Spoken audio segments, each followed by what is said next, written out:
बिस्मिल्लाहिर्रहमानिर्रहीम। अस्सलामुअलैकुम प्यारे दोस्तों, रमज़ान का महीना शुरू हो चुका है और रोज़े रखना हर मुसलमान पर फ़र्ज़ है। लेकिन हमारे जहन में ये सवाल आता है कि रोज़ा कबूल हुआ या नहीं, यानी रोज़ा कबूल होने की क्या निशानी है। प्यारे दोस्तों, तो बने रहे इस वीडियो में आखिर तक। बस इस वीडियो को एक लाइक कर दे, हम आपको इसी वीडियो में सब कुछ बताने वाले हैं। प्यारे दोस्तों, रोज़ा रखना तो एक बड़ी बात है ही, लेकिन उससे बड़ी बात यह है कि हमारा रोजा कबूल होना चाहिए। यानी कि जो अमल हम कर रहे हैं उसका करना बहुत बड़ी बात नहीं है, बल्कि हमारे उस अमल को अल्लाह तबारक व ताला कबूल फरमा ले, ये बड़ी बात है। हम रोजा रख रहे हैं ये तो फर्ज है, लेकिन अल्लाह तबारक व ताला हमारा रोजा कबूल कर ले, ये उससे भी बड़ी बात है। आप सल्लल्लाहु ताला अलैहि वसल्लम ने इरशाद फरमाया, रोजा सिर्फ नाक खाने पीने का नाम नहीं है, बल्कि रोजा नाक का, कान का, मुंह का, जुबान का है। जैसे जुबान से कोई गलत बात ना बोली जाए, कानों से गलत चीजों को ना सुना जाए, और अगर फिर भी वो गलत काम करता रहे, यानी रोजा रख कर भी वो गलत काम करता ही रहे, तो आप सल्लल्लाहु ताला अलैहि वसल्लम ने इरशाद फरमाया, उसका रोजा नहीं है बल्कि फाका है। तो ऐसा रोजा तो अल्लाह तबारक व ताला कबूल ही नहीं करता है। चलिए प्यारे दोस्तों, जिस टॉपिक पर हमने वीडियो बनाया है उस टॉपिक की तरफ बढ़ते हैं।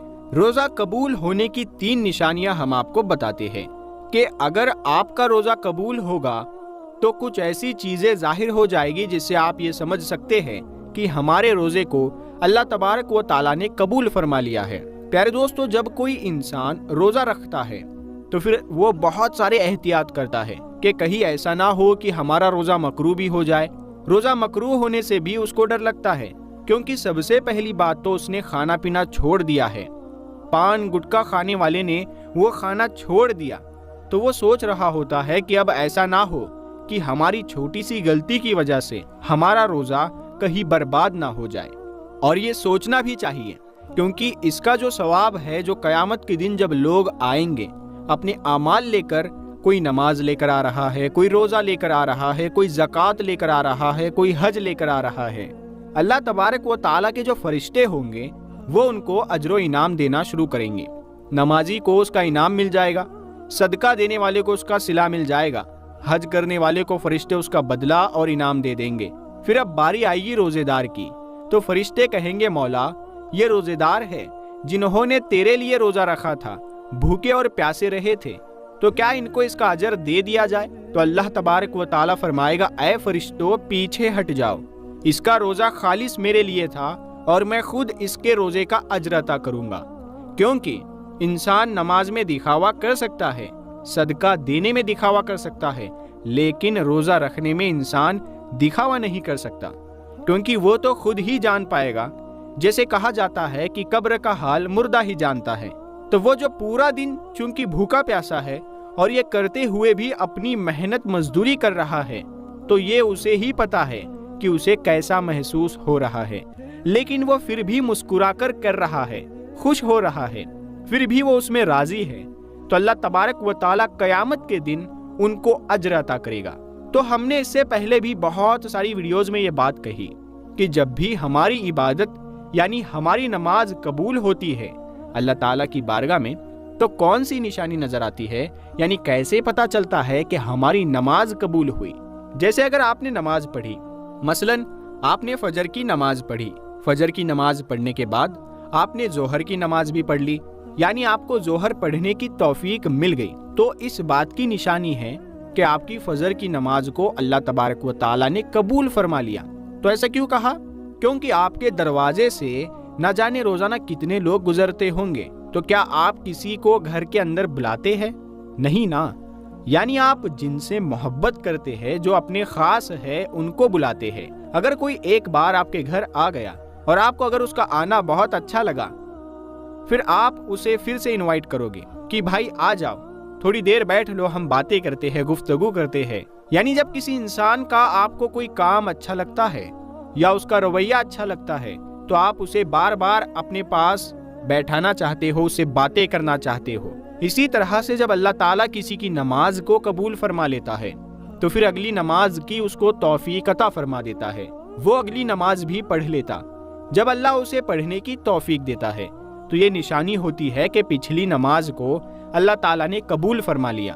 اور اگر ہمیں نماز پڑھنے کا وقت نہیں مل رہا ہے تو ہم یہ نہ سوچیں کہ ہمیں وقت نہیں ملا اسی لیے ہم نے نماز نہیں پڑھی، بلکہ یہ سوچا کرے کہ ہم کتنے بڑے گنہگار ہیں کہ اللہ تعالیٰ نے ہمیں اپنے سامنے کھڑا کرنا بھی پسند نہیں کیا۔ اسی طرح سے روزہ اگر ہم نے ایک روزہ رکھا اس کے بعد ہم نے اگلا روزہ بھی رکھ لیا تو یہ اس بات کی نشانی ہو گئی کہ ہمارے پچھلے روزے کو اللہ تبارک و تعالیٰ نے قبول فرما لیا۔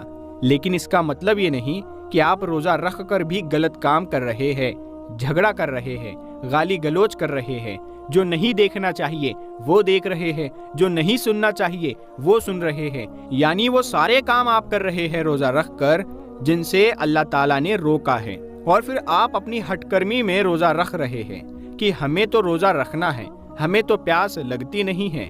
تو میرے دوستو، اگر آپ کو پیاس لگتی نہیں ہے تو پھر آپ روزہ رکھ رہے ہو تو پھر آپ کے روزہ رکھنے کا کیا مطلب ہے؟ انسان کمزور ہے اور اللہ کو یہی ادا تو پسند ہے کہ دیکھو میرے بندے کو بھوک بھی لگ رہی ہے، پیاس لگ رہی ہے، لیکن پھر بھی میرے لیے بھوکا ہے۔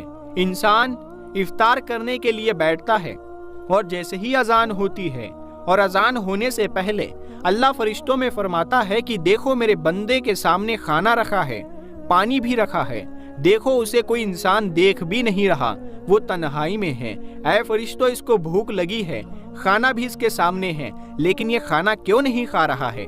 تو فرشتے جواب میں کہتے ہیں کہ مولا اس کو تیری محبت نے روکے رکھا ہے۔ اللہ تعالیٰ اپنے فرشتوں سے فرماتا ہے کہ اس کے سامنے پانی رکھا ہے، یہ پانی کیوں نہیں پیتا؟ تو فرشتے فرماتے ہیں کہ اے مولا اسے تیرے ڈر اور خوف نے روک رکھا ہے۔ تو اللہ تعالیٰ خوش ہوتا ہے اور ایسے روزے دار کو دیکھ کر جیسے ہی اذان ہوتی ہے تو انسان کھانا کھانا شروع کر دیتا ہے۔ تو اللہ فرماتا ہے دیکھو میں نے اجازت دے دی تو کس طریقے سے کھانا کھا رہا ہے۔ یہ ادا اللہ تعالیٰ کو بہت پسند ہوتی ہے۔ تو کسی انسان کا روزہ اللہ تعالیٰ قبول فرما لیتا ہے تو اس کو ذہنی سکون ملتا ہے، دل میں تقویت حاصل ہوتی ہے، اگلے روزے کی توفیق ملتی ہے۔ لوگ یہ سوچتے ہیں کہ روزہ رکھ کے کمزور ہو گئے، لیکن ایسا نہیں ہے۔